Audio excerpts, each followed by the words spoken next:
I've always believed that every single one of us deserves to work for an organization where we genuinely want, not need, to show up to work each day.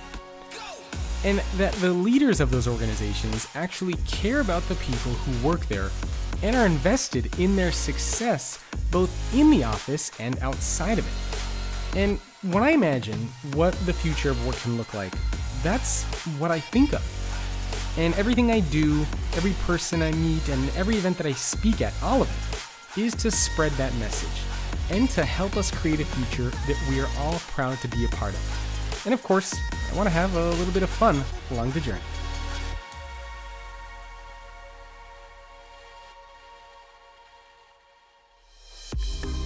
I was cheated, lied to, betrayed. All of this happened within just 6 months of being in a relationship.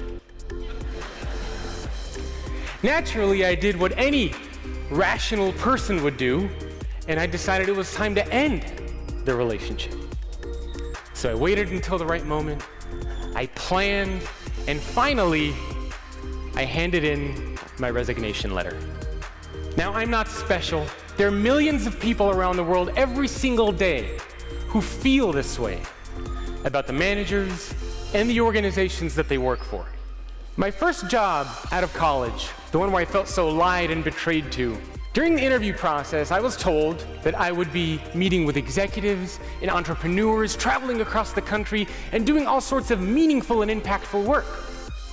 A couple months into my job, I'm stuck doing data entry, cold calling, PowerPoint presentations. Combine that with a 3-hour daily commute in bumper-to-bumper Los Angeles traffic. That was my life, and I'll never forget this. One day, the CEO comes out of his beautiful corner office and he says, "Jacob, come over here, I have something really important for you." I got excited. I thought, this is it. This is the moment. Something amazing is gonna happen. And so I run over to him and I say, "Yes, what is it?" And he puts his hand into his pocket and he takes out his wallet. And from his wallet, he gives me a crisp, clean $10 bill, slaps it right in my hand, and says, "I'm late for a meeting. I need you to go to Starbucks and get me a cup of coffee. And get something for yourself as well." What, are you out of your damn mind? This is why I worked so hard in school, is to get you a cup of coffee? Get your own stupid cup of coffee. That's what I thought on the inside. On the outside, I said, "Of course, I would love to get you that cup of coffee. Of course, I'm dreaming of getting you coffee."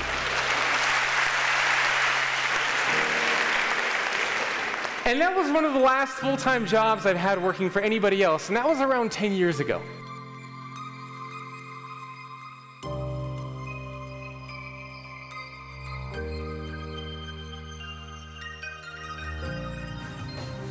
And the entire purpose of a lighthouse is always to guide people to safety, to help them find their way back home, and to help make sure that they stay away from rocks or cliffs that might crush their ships. And when I was thinking about this concept of the future leader, I very much thought of this idea of a lighthouse, because I think leaders now, and especially in the future, have to be lighthouses. I mean, all of you in this room, your job is to guide people and organizations to success, to help make sure that they stay away from the rocks, to help make sure that they don't crash into the cliffs, and to help make sure that they and the organization as a whole can succeed. But in order to do that, you also have to build yourselves up, right? You have to become that lighthouse. You have to learn new things. You have to evolve and adapt so that you can in turn shine your light onto others and onto this sea of uncertainty that we are all a part of. Will the leader of 2030 be that different than the leader of today? And if so, how? So here's what I uncovered from interviewing all these CEOs. They all believe that some core skills, some core things will remain the same, as I mentioned. Being able to create a vision, execute on strategic direction. But we will also need a new set of skills and mindsets. Why do we need a new set of skills and mindsets? Because we're seeing things that are disrupting our organizations. Technology, pace of change, automation, artificial intelligence, purpose and meaning and impact, transparency, authentic leadership, The very nature of talent and what it looks like, what they expect, all these things are changing.